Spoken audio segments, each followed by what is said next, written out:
ಸಾಹಿತಿ ಪಳಕಳ ಸೀತಾರಾಮ ಭಟ್ಟ ಅವರ ಸ್ಮರಣಾರ್ಥ ಪಂಚಾಯಿತಿ ಅಳವಡಿಸಿರುವ ರಸ್ತೆಯ ನಾಮಫಲಕವು ಖಾಸಗಿ ಜಾಗದಲ್ಲಿದೆ ಎಂದು ಜಾಗಕ್ಕೆ ಸಂಬಂಧಪಟ್ಟವರು ಆಕ್ಷೇಪ ವ್ಯಕ್ತಪಡಿಸಿದ್ದಲ್ಲದೆ ಓರ್ವ ರಾಷ್ಟ್ರಮಟ್ಟದ ಸಾಹಿತಿಯೋರ್ವರ ಹೆಸರನ್ನು ಗ್ರಾಮದ ಒಳರಸ್ತೆಗೆ ಇಡುವ ಬದಲು ಪಟ್ಟಣದ ಅಥವಾ ಹೆದ್ದಾರಿಯ ಪ್ರಮುಖ ಸ್ಥಳಗಳಿಗೆ ನಾಮಕರಣ ಮಾಡಿದರೆ ಒಳಿತು ಎಂದು ಜಿಲ್ಲಾ ಪಂಚಾಯತ್ ಮಾಜಿ ಅಧ್ಯಕ್ಷ ಕೆಪಿ ಸುಚರಿತಾ ಶೆಟ್ಟಿ ಸಲಹೆ ನೀಡಿದರು.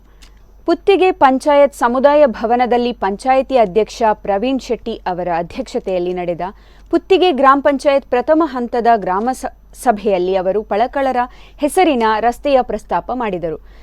ಸರ್ಕಾರಿ ಶಾಲೆಗಳಲ್ಲಿರುವ ಮೂಲಭೂತ ಸೌಕರ್ಯಗಳ ಕೊರತೆ, ಶಿಕ್ಷಕರ ಕೊರತೆ ಕುರಿತು ಚರ್ಚೆ ನಡೆಯಿತು.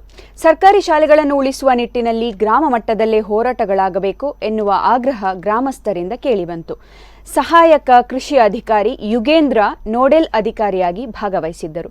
ಮುಖ್ಯಮಂತ್ರಿಗಳ ಪದಕ ಪಡೆದಿರುವ ಅಗ್ನಿಶಾಮಕ ದಳ ಕೃಷ್ಣ ನಾಯ್ಕ್ ಹಾಗೂ ಸ್ಮಶಾನ ಪಾಲಕ ವೆಂಕಪ್ಪ ನಾಯ್ಕ್ ಅವರನ್ನು ಗೌರವಿಸಲಾಯಿತು. ಶಾಲೆಗಳನ್ನು ಉಳಿಸಲಿಕ್ಕೆ ನಾವು ಏನು ಪ್ರಯತ್ನ ಮಾಡಿದ್ದೇವೆ? ಇಲ್ಲಿ ಜನಪ್ರತಿನಿಧಿಗಳಾಗಿರ್ಬೋದು ಅಥವಾ ನಾವು ಇಲ್ಲಿ ನಾಗರಿಕರು ಏನು ಪ್ರಯತ್ನ ಮಾಡಿದ್ದೇವೆ ಕೇಳಿದ್ರೆ ಏನಿಲ್ಲ. ಹಾಗಾಗಿ ನಮ್ಮ ಚಪ್ಪಲಿಯಿಂದ ನಾವೇ ಹೊಡ್ಕೊಳ್ಳುವಂತ ಪರಿಸ್ಥಿತಿ ನಿರ್ಮಾಣ ಮಾಡಿದ್ದಾರೆ. ಯಾರು ಮಾಡಿದ್ರು? ನಾವೇ ಮಾಡಿದ್ದಲ್ವಾ? ಈಗ ಸರ್ಕಾರವನ್ನು ರಾಷ್ಟ್ರೀಯ ಹೆದ್ದಾರಿ ಪುತ್ತಿಗೆ ಗ್ರಾಮದಿಂದ ಹಾದು ಹೋಗ್ತದೆ. ಅವರು ರಾಷ್ಟ್ರೀಯ ಹೆದ್ದಾರಿಯವರು ಒಂದು ದರವನ್ನು ನಿಗದಿ ಮಾಡಿದ್ದಾರೆ.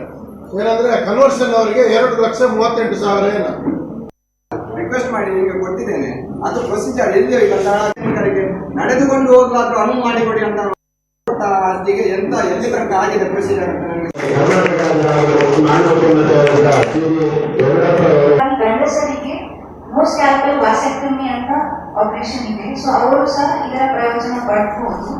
ಇನ್ ಕೇಸ್ ನಿಮಗೆ ಇನ್ಫಾರ್ಮೇಶನ್